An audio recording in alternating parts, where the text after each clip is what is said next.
যখন মেসেজ পাই আমরা দ্রুত ঘটনাস্থলে আসি। আমরা জানি যে এটা সিলিন্ডার থেকেই লাইন। তো এসে দেখলাম যে ওই ইয়াটা পড়ে আছে, যেটা থেকে আউটপুটটা বাইরে পড়ে আছে এবং ওইটা গ্যাস বের হচ্ছে। তখন আমরা মেইন সোর্সটা আগে দেখলাম। মেইন সোর্সের ওইখানে গিয়ে দেখতেছি সব লাইনই বন্ধ, কিন্তু উপরে একটা লাইন খোলা ছিল।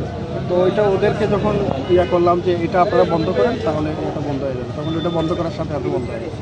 মূলত হচ্ছে এক্সপিরিয়েন্স বিষয়। তো এখানে যে লোকগুলো আছে তাদেরকে আরেকটু এক্সপার্ট হতে হবে, তাহলে কিন্তু এই ধরনের দুর্ঘটনা রোধ করা যায়। আচ্ছা, এ ধরনের একটি প্রতিষ্ঠান চালাচ্ছে কিন্তু তাদের কোনো দক্ষ কর্মী নেই। এখানে আমরা আধা ঘন্টা যাবত দেখলাম তারা এটা বন্ধ করতে পারতেছে না। কিন্তু এই বিষয়টা কি বলবো, এটা তো আসলে যখন পেট্রোল পাম্প হয় বা এই সিএনজি বা গ্যাস পাম্প হয়, তখন তাদেরকে একটা নির্দেশনা দেওয়া হয়, সেরকম এক্সপার্ট রাখারও কথা থাকে।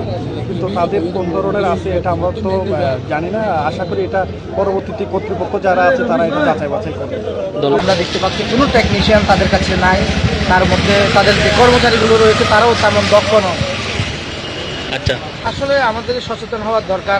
যারা মালিক পক্ষ রয়েছে তাদেরকে আমি বলবো, তারা ভালো টেকনিশিয়ান বা গ্যাস পাম্পের প্রতি যারা আগ্রহী, যারা কাজ করতে জানে, তাদেরকে চাকরিতে রাখা বলে আমি মনে করি। দুর্ঘটনা এটা চাইলে অনেক বড় কিছু হতে পারতো এখানে।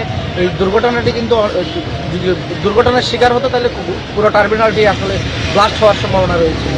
আরও ফায়ার সার্ভিস এসে ওই পাইপটা ধরে দেখছে, মানে কি ওইটা আবার উঠে বন্ধ হলো। মানে তো ওদের লোকজন কোথায় ছিল? ওখানে লোকজন অনেক তোলার চেষ্টা করছে, ওদের পারে না। যে পুরান লোক ছিল ও বাড়িতে চলে গেছে। কি অবস্থা হয়েছিল এখানে তখন?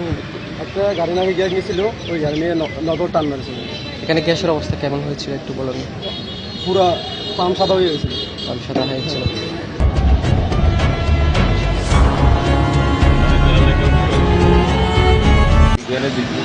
গ্যাস লিক হইতেছে, তখন আসি দেখতেছি ওই একটা গাড়ি নাকি ওইখানে ফাইভের সাথে চার অবস্থার মধ্যে চলে গেছে। ওই ডিসপেন্সারটা মানে ওদিকে লিক করে গেছে এতটুকুই। মানে এরপরে আসি আমরা যতটুকু চেষ্টা করছি বন্ধ করার জন্য। এরপরে বন্ধ কারা করলো? এরপরে আমাদের লোকেরা মানে বন্ধ করছে ওইগুলো। ফায়ার সার্ভিসে ওরও গেছে। আমরা দেখলাম ফায়ার সার্ভিসে বন্ধ করেছে। না, ফায়ার সার্ভিসের লোক আমাদের লোকেরা বন্ধ। আচ্ছা আচ্ছা, 45 মিনিট পর ফায়ার সার্ভিস এসে বন্ধ হলো। এর আগে কেন বন্ধ হলো না? এর আগে আমরা এদিকে বন্ধ করলে ওদিকে আরেকজনে যাই বন্ধ খুলে এরকম আর কি।